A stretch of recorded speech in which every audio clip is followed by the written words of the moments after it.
The anime begins in the royal capital of Paluma, a world where demi-humans are slaves, and the treatment of demi-humans is harsh. But only Banzo was the one who showed kindness to demi-humans and paid extra for their hard work. The demi-humans tried to return the money, knowing other humans would look down on Banzo for showing kindness to them, but his assistant Quinn told the guy to accept it since Banzo wouldn't back down. Banzo wanted equality for both humans and demi-humans, but suddenly his hands started to glow and with a flash of light, he vanished and was summoned to an unknown place. In the Kiro Kingdom, where Banzo was summoned as a hero candidate. Then a minister told him they were battling against the Dark Army, so they had to summon heroes from other worlds. He brought out a crystal to assess Banzo's powers, and all the hero candidates received divine blessings, powers beyond imagination. But Banzo didn't receive the blessing and he was just an ordinary guy with level 1. So Banzo asked them to send him back home, but on his right side, a blonde guy got summoned with maxed out abilities. He was no doubt a hero, and everyone left Banzo alone and didn't pay any attention to him. So the gate got closed, and he was left alone with no one. And even the king was busy with the blonde guy while ignoring Banzo. He was on the balcony wishing to get back home, but the gate had just closed due to their negligence in ignoring Banzo. And their inability to send Banzo back was the failure of their nation. So the king decided to send Banzo up to the north of the Daba forest, where he would live out the rest of his life. They excommunicated, but they were ordered not to talk with Banzo. So the days went by and he arrived in the north after 20 days. The king had given him a magic bag with unlimited storage, but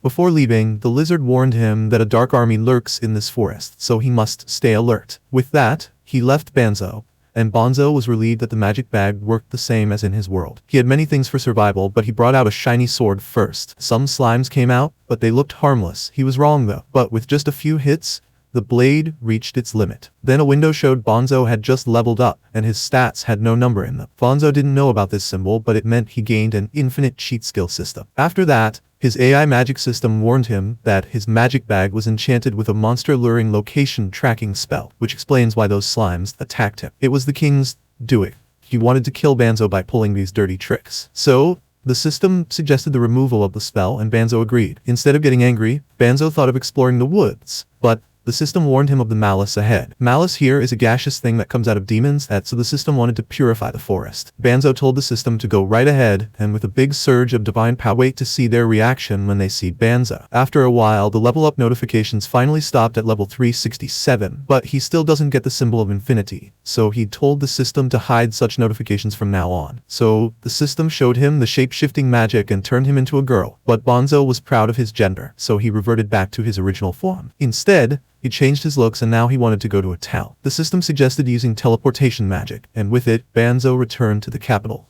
But it clicked in his mind, so he commanded the system to teleport him to his world. But nothing happened. He's stuck here. So he explored the town and thought of joining the Merchant Guild. But without any identification, it would be difficult. So Banzo went to the Adventurers Guild to sign up, and there the receptionist gave him a briefing on the ranks of an adventurer. Banzo was fine with it, and gave a fake name to register. He started from the lowest rank of E, but there, he saw a girl begging the adventurers to escort her to the north with a little money. She wanted to go to that forest, where rumors say the Dark Army has gathered, so no one accepted her request. So Banzo happily agreed to take her there with his teleportation magic, which shocked the whole room. Then the Night Lady Balasa came in to question Banzo. They thought Banzo was a slave trader, because teleportation magic is the rarest of rare magic that barely anyone in this world could cast. So, he agreed to show them the spell and took them outside to prove it. He cast the teleportation magic and took them all to the north in mere seconds. Shocked by this, their mage Bolano thought Banzo must be a great sorcerer of the highest order, but he told her he's just a regular guy. Then Balasa apologized to him for her rudeness, and the kid was surprised that all the malice from the woods was gone. Banzo warned him not to disclose his purification powers to a demon. The knights got on their guard because they heard a kid was lurking in the Adventurers Guild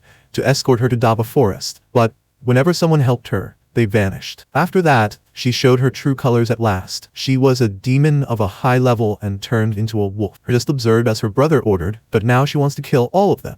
But Banzo sent the girls back to the capital with teleportation magic and stayed behind to fight Fenry. And their Fenry attacks, and Banzo used a leap spell to avoid her. The second time he blocked her attack with earth magic. Fenry couldn't even come near Banzo, and in the end he used a gravity spell to stop her. Banzo wanted to stop her without harming her, and the system suggested a subjugation spell that could manipulate the target and its thoughts. Banzo didn't like it, and Fenri was trying to break free. The system kept nullifying her spells and kept suggesting to Banza to use subjugation. But if he did, the girl would practically become his slave. Banza didn't know what to do, but luckily, Fenri gave up and surrendered as she exhausted her magic. She was prepared for her death, but Banza took off his spell. He thought demons and humans weren't any different, so he didn't want to kill her. Fenri gave up and turned back, but she had no clothes.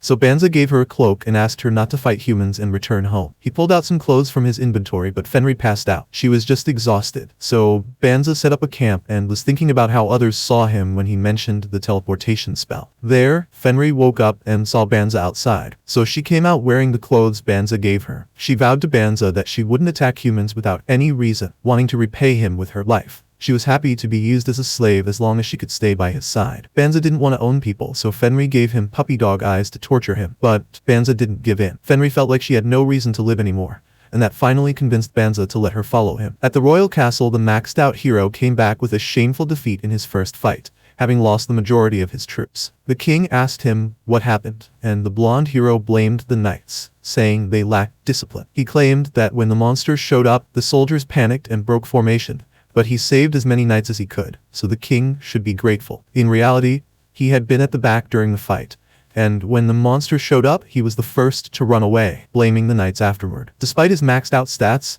the joke was that he hadn't learned any of his skills. His personal servant came out and the blonde hero took her out to enjoy the money the king had given him. Meanwhile, Banza and Fenri arrived in town and wanted to get a job and a house. A shopkeeper called Fenri Madam, thinking that Banza and Fenri were married. They did look like that, and Fenri was totally on board because the women of her tribe wanted nothing more than a strong husband. Even if it was just pretending, Fenri was still over the moon because, in her tribe, couples eat a bone from the prey they hunted together to bond. But there was an urgent quest announced to kill psycho bears in the north, a task that even the hero had failed to complete. Banza thought to skip it since even the hero couldn't defeat them, but Fenri asked to handle them herself, reasoning that if she could beat them, it would prove Banza was more powerful than the bears. When they arrived at the site, they heard a cry and saw that the knights were surrounded by the bears. Banza used a thunder spell to cook the bears, and Fenri joined in as well. This batch of knights was saved by Banza again, and he introduced Fenri as his traveling companion. However, Fenri was upset because the bear didn't dare lay a hand on her,